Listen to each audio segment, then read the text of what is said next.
Assalomu alaykum avtofurgon obunachilari, tuzimizlar, sog' salomatmisizlar? Bugungi videomizda Qashqadaryodan kelgan akamizning Shinray T50 mashinasiga tunuka qoplab berdik akalar. Bu tunuka haqida sizlarga ko'plab ma'lumotlar berib o'taman. Video sizlarga aniq foydali bo'ladi. Kanalimga obuna bo'lib, like bosib, qo'llab-quvvatlab borasizlar. Unda obzorni boshlaymiz. Xo'p, akalar, sizlarga eng katta yangilikni birinchi o'rinda aytib o'taman. Mashinani poliga bitta ahamiyat qarataverasizlar.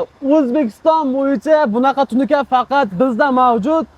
Pol splashnoy akalar, uloq tushgan joyi yo'q, bestek.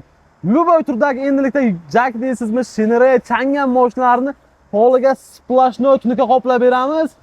Bu eng katta yangilik va bu tunuka O'zbekiston bo'yicha men kattaga aytib ketib gapiraman, bizdan boshqa hech qayerdan topa olmaysiz. Bu mashinaga qoplab bergan tunukamiz polini 1,5lik qilib berganmiz. 1,5lik atsinkovka, mat va koreyskiy list bo'ladi.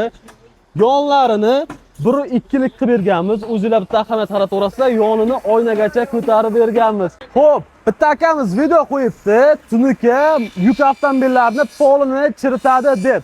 Aka, bu fikringiz xato. Rezina polni chiritmaydi deb video qo'yibsiz, lekin tunuka ham polni chiritmaydi. Birinchi navbatda rezina polni chiritadi. Bitta narsaga ahamiyat qarating. Salonga qarang, oppoq turibdi. Salon ham, pol ham bir xil kraska bo'ladi. Buni ustida gruntovka bo'ladi. Mana bu yerlar qarang endi. Rezina qo'yasiz, tunuka qoplatmasa, rezina qo'ysangiz, pol bilan ishqalanib gruntovkasini yeb tashlaydi va undan keyin rezina qo'yganingizdan keyin chirib, zanglashib boshlaydi. Shuning uchun rezinani ham yomonlash niyatim yo'q. Rezina qanaqa vaziyatlarda qo'yilishi kerak? Misol uchun bir kun, 2 kun qo'yasiz, undan keyin olib qo'yilishi kerak. Yoki har kuni rezinani tagi top-toza bo'lib turishi kerak. Eng birinchi navbatda rezina polni chiritadi. Polga tashlaysiz, 1 oy, 2 oylab yuradi, ishqalanadi, u polni chiritaveradi. Bu tunuka hech qanaqa polni chiritmaydi. Bunga 5 yil garantiya beramiz biz. Bizning tajribamiz 15 yillik. 15 yildan beri yuk mashinalariga tunuka qilamiz, furgon yasaymiz, tent qoplaymiz. U sizni fikringiz xato aka. Mana bu tunuka hech qanaqa polni chiritmaydi. Buni tagi germetika bo'ladi. Hamma joydan havo olib turadi.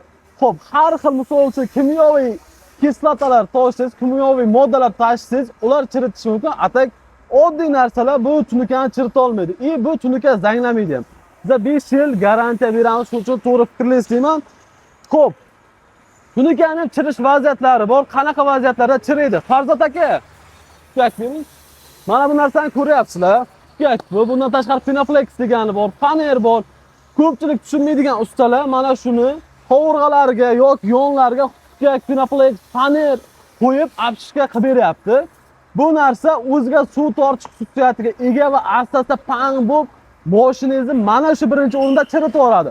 Undan tashqari oddiy satul yasaydigan shunday ustasiz konserva bankada tunukalar bor. O'sha tunukani qoplatsangizdan pol bortlarini tez chiritib zaynatib yuboradi. Shuning uchun mana bu narsalar kerak emas. Buni tagiga shunday germetika bo'lishi kerak. Bizga kelsangizlar, professionallarga topshirsangizlar, chiroyli qilib taxlab beramiz.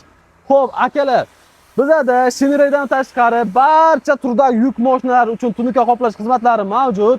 Manzillarimizga keladigan bo'lsak, Samarqand shahridan, Navoiyda, Toshkent, Buxoroda filiallarimiz mavjud.